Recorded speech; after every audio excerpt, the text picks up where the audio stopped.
I'm Bruce Buffer, known as the Octagon announcer, the voice of the UFC Octagon for the UFC around the world. And I work in sports and entertainment. I manage my brother's career, the man you might hear that goes, "Let's get ready to rumble," Michael Buffer. I manage his career, and I work in a variety of areas in sports and entertainment, and also in an area of products that I make and distribute all over the world, based upon my brand and how I branded myself over this time period. So it's nice to see all you guys. I know that the boys and girls that I'm on the line with now are from all over the world, and I really appreciate you letting me talk to you. Well, thank you very much for joining us, sir. And we already get some questions in the chat. One of the kids wanted to know, how did you branch off and start getting into not just marketing your brother, but marketing yourself? What kind of things did you have to learn about as you went? Well, in the years that I spent, before I ever met my brother and I did not grow up together. We met each other when I was 28 years old. I saw him come out on TV, and they put his name on the screen, Michael Buffer, and I'd never ever heard anybody else name my last name anywhere ever. I own telemarketing companies, and I saw every phone book in the United States. I never saw my name in a phone book. So it struck me as funny, and long story cut short, it turned out that it was my long lost half brother. And when we got together, 4 years after we got together, I began managing his career. I sold the two companies that I was with, or I owned. I quit with the money I had in the bank, and I had a dream to make him richer and more famous than he ever dreamed, and myself in the process. And I became his manager, and I became his business partner. And over the course of all the years that I developed his brand, and I trademarked that phrase, "Let's get ready to rumble." I trademarked it and made it a copyright so nobody else could say it except for him. And I built his business up with his brand, created video games, toys, movies, TV shows, all this based on "Let's Get Ready to Rumble" and his image and his voice. And those same principles I learned building that business with him when I got into the UFC, and I created my own brand as the UFC Octagon announcer and my own phrase with "It's time," which I trademarked also. I just applied the same principles of business to the item I was marketing at the time. Because to me, all business is the same. It's just the product that's different. You still apply the same principles of business and marketing to your products. In the case of my case, where I have a brand and I'm selling my brand like that. That's a phenomenal, just breaking it down. I mean, you make it sound so simple, but I mean, it just seems so complicated, like looking from the outside in.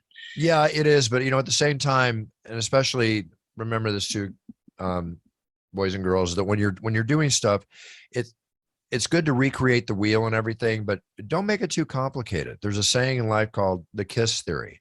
Keep it simple, Sam. Keep it simple, Susan.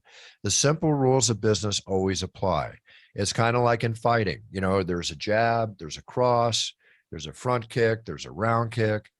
These basic punches and kicks are what win fights. So the basic principles of business is what wins a business. Phenomenal advice. We have a question from Raul, and Raul, you should be able to unmute. You had a really good question. Go ahead, friend. Thanks. First of all, it's a pleasure to be here with you. Thank you. Really, it's really cool. And my question is, how much does your voice hurt after creating such spectacular introductions for every battle? Well, thank you for asking that. Actually, it doesn't hurt. In the early days, it did hurt a little bit because I was bringing everything from here, right? So I was hoarse afterwards. But ask yourself, how does a singer do 2 shows a night, five nights a week? hour and a half each show. They're doing a lot more than I'm doing. So you bring it from your diaphragm, which is right here, right? You learn how to control your voice, and your voice and your throat, like anything else, become a tool. Okay. So you need to know how to utilize and take care of your tool. And it's like a muscle. It becomes stronger over time. So now when I announce, if anything, I could do a whole nother show, afterwards, as long as they pay me. That's a really good point. So one of the kids wanted to know, this is a bit of a random question, but they wanted to know, what were some of your favorite subjects growing up in school? In school, I always liked history. I like public speaking, obviously. And I like creative writing. Love those a lot. I was very, very good at math. I skipped a grade in math, but honestly, when it got to trigonometry and all that and calculus, I kind of lost interest. I realized that I wasn't going to be an astronaut. So even though I was very good at math, I'm a big poker player. And in poker, you need to have math skills. So the basic skills of multiplication, subtraction, addition, and division, definitely I have a skill set for to do things real quick in my head.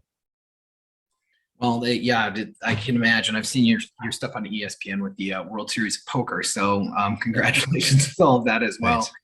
And you had mentioned about being English language arts and all that. Can you talk about a little bit about the process of writing your book that you had released it? Well, when I decided to write my book, one thing you have to realize when you write a book is that you have to take your heart and put it on the table. You got to be openly honest about yourself and about everything. And the book was a work of passion on my part, because I wanted to talk about and make it a motivating book, especially for those out there that are entrepreneurially minded, that want to be an entrepreneur. And for those of you, I'm sure you understand what that word means, entrepreneur, where you're setting out to start your own business. School is a wonderful way to learn knowledge, but in order to learn application, you need to get out there and do it. You'll learn that in school in your labs and working with each other. But until you get out in the real world and you start applying those, that's when you're really going to learn the true principles of business. And for me, I was going to college, and I basically started my first company when I was 19. And I was going to school like from 2 till 10 in the evening. And I was working in my business from 5 in the morning till like 1 o'clock in the afternoon in the telemarketing aspect of what I was in. And I started making really good money when I was 18, and more so when I was 19. And I decided to step away from college. I'm not telling you to do that. I'm not telling you to do that. But in my choice, I stepped away from college and I said, I'm going to take 2 years, see how I work. And if it doesn't work out, then I will go back and I'll finish my education. I wound up never going back to college, and I continued in the business world, owning a number of different businesses until I found the business that I was truly passionate about, which is when I met my brother, as I mentioned earlier, Michael Buffer, and I got into the world of sports and entertainment. And then I found out this is truly what is my calling. This is for me. So if think about in your life what you're passionate about, and if you can monetize it and work at it, then that's truly the job that you want to do. Because when the good times happen, you'll love them, of course.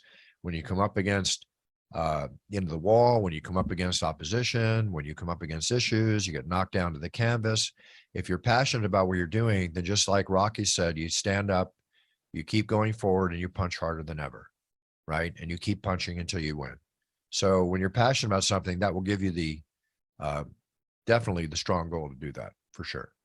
That is a great quote and great bit of advice. One of the kids, he wanted to know, how did you get connected with the UFC?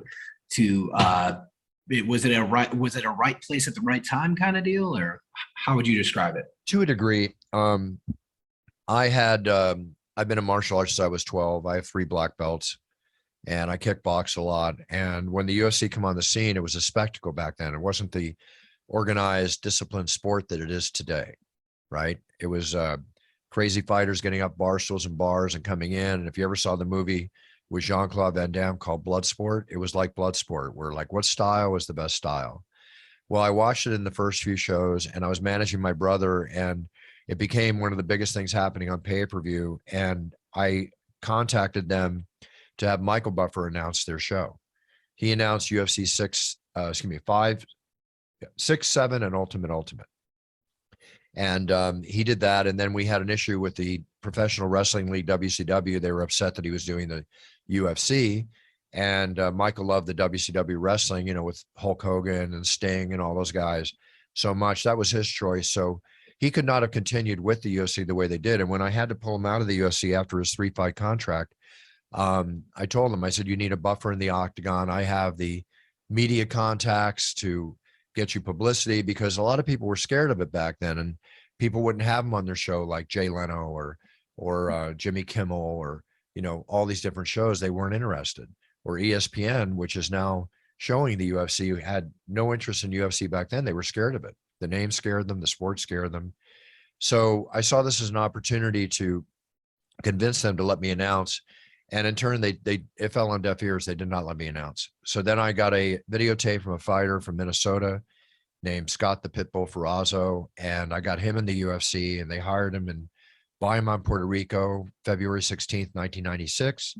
And he went down to fight. And as his manager, which I acted at getting him the job, I was given a plane ticket and able to go down with him. And I brought my tuxedo, and I convinced the owner at that time, because one thing you got to remember, boys and girls, it's not going to happen. You're not going to get something unless you ask for it. You never get the job unless you ask for the job. Sure, somebody might give you a job, but if you really want something, you got to ask for it. You got to go for it. Don't wait for things to happen. Make them happen, right? And I realized I had to make it happen. So I convinced the owner to let me go in and announce the preliminary fights, which he did. And I look back at it now, and it's like, I want to cover my ears. You know, this is not the way I wanted to sound, and it's a lot different than I sound now. But it was what I cut my teeth on. It was my first experience. Then they did not hire me, but they called me back about 6 months later to do UFC 10. That was UFC 8 I appeared at in Bayamon, Puerto Rico. Then they called me back to do UFC 10, which I did in Alabama. And I thought I did a good job. And I came back and thinking, oh, you're going to hire me now. And I tried to convince them to hire me. And no, they hired somebody else, right? So then another 4, 5, 6 months passed, and I got a phone call that they were doing a TV show called Friends. And I'm sure all of you have heard of the TV show Friends.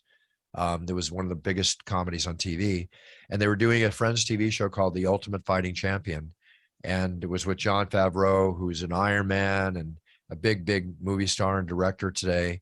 And they wanted me to be in the show, and Warner Brothers sent somebody down to get videotape and audio tape of me to see how I looked. And they hired me to co-star as myself on Friends, which very few people have done. And when I did that, I used that as what I call my best poker hand to play. And the owner was on the set when we were filming. And I said, look, you know, I'm on the biggest comedy on TV. I'm co-starring as myself as your announcer. I feel like a girl waiting to be asked to the prom, and nobody's asked me to the prom. So I'm going to ask you one more time. I want to be the announcer. I want to build myself with you and as the Octagon announcer and help you build this brand. I'll help you market this brand and make it big. And I'm a brand builder. Well, that was the best poker hand I ever played. And that's when they hired me. And I started doing every single UFC after that.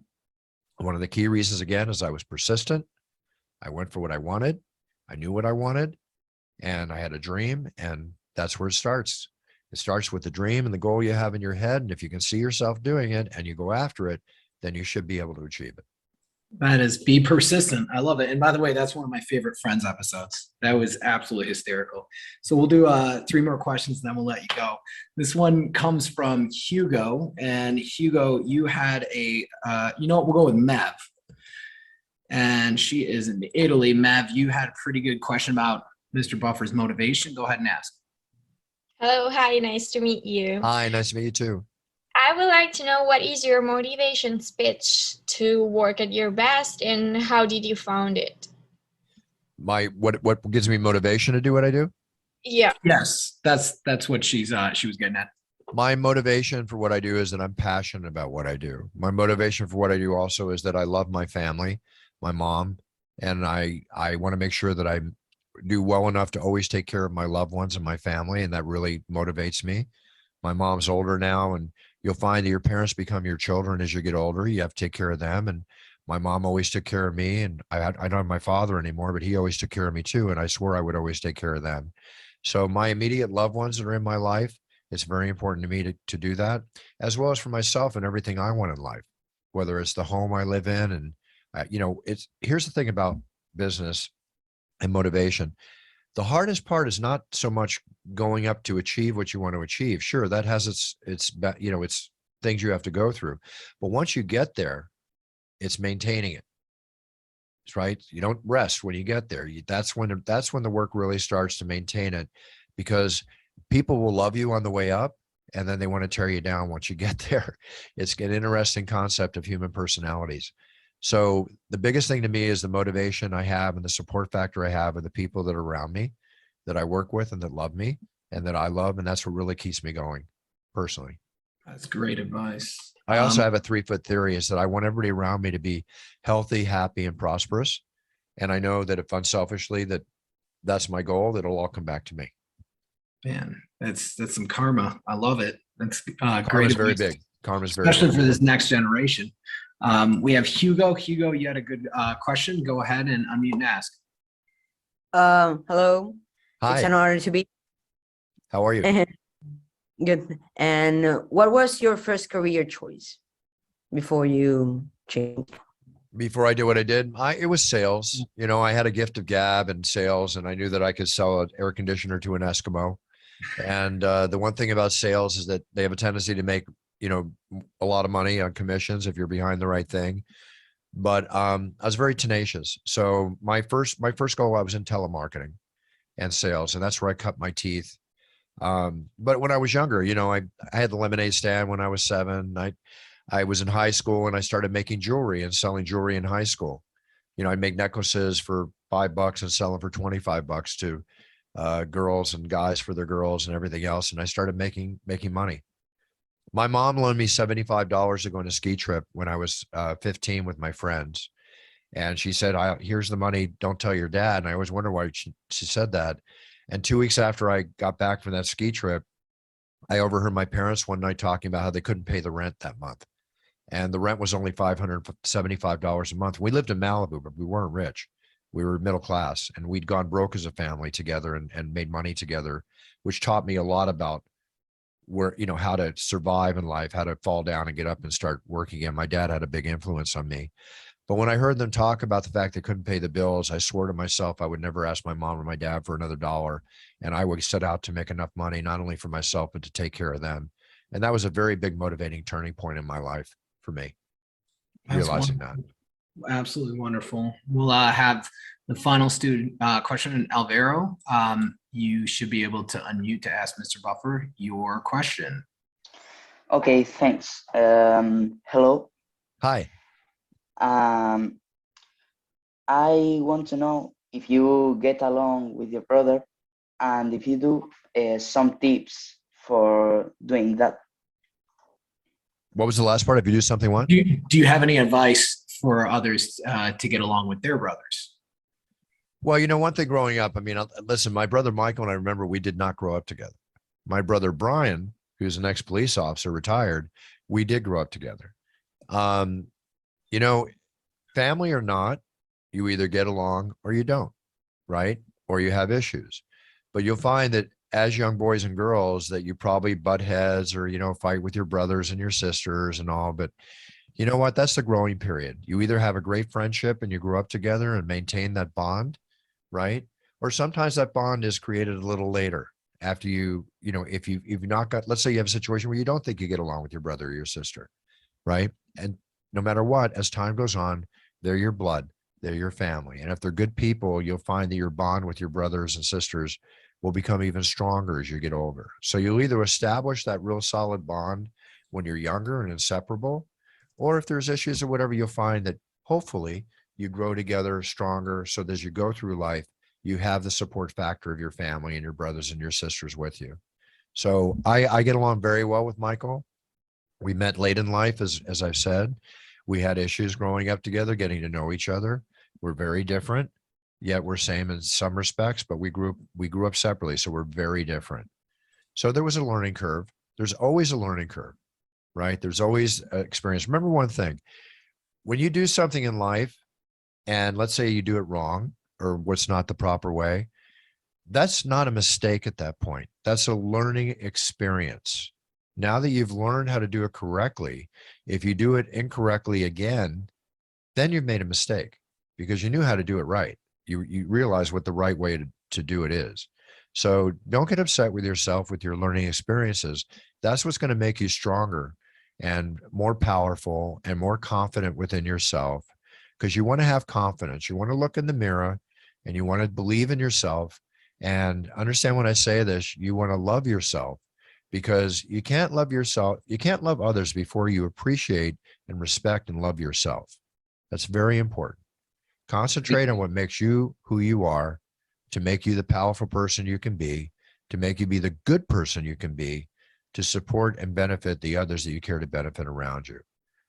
Don't be too trusting. Trusting comes with time, right? But your family is your pillar. And as you go through life, you'll find that you'll have like those one or two best friends, maybe more, but really it comes down to like one or two best friends that, as I like to say, and please understand when I say this, that will take a bullet for you. And what I mean by that is that they're always there for you as you want to be there for them. So it's about creating relationships and understanding and working through the issues, if I've answered your question correctly. Yeah, absolutely. And I'll go into the final question before we let you go. Is there any advice you could give to any of these kids as someone who's so accomplished as yourself, on top of your industry that you and your brother pretty much created? What kind of advice would you give to these kids, impart on them as they go off into the world and figure out what they want to do? Again, I'll go back to the same thing I said before. There's a couple ways to do it. And I am my podcast saying this too. First off, passion. Very big on passion. If you understand what I mean by passion, that means something you love to do. I mean, you might play a video game, that you can't get away from because you're passionate about it. You love that video game, right? Which I know is very big with kids. Or something else, a sport that you love, whether it's basketball, or in my case, as a young boy, it was surfing. But it's a matter of realizing what you're passionate about, and then learn and decide what path you want to take, if you can see it, and step on that path.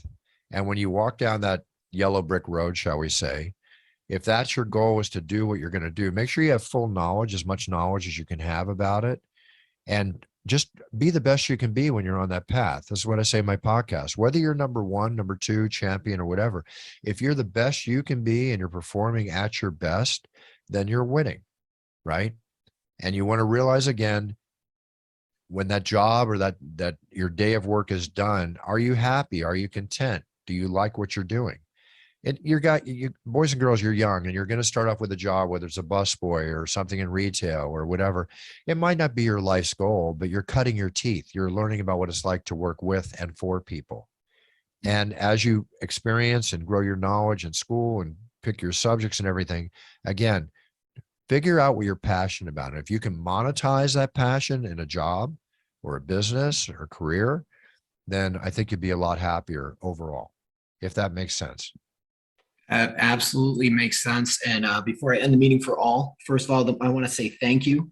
But I'm going to unmute everybody.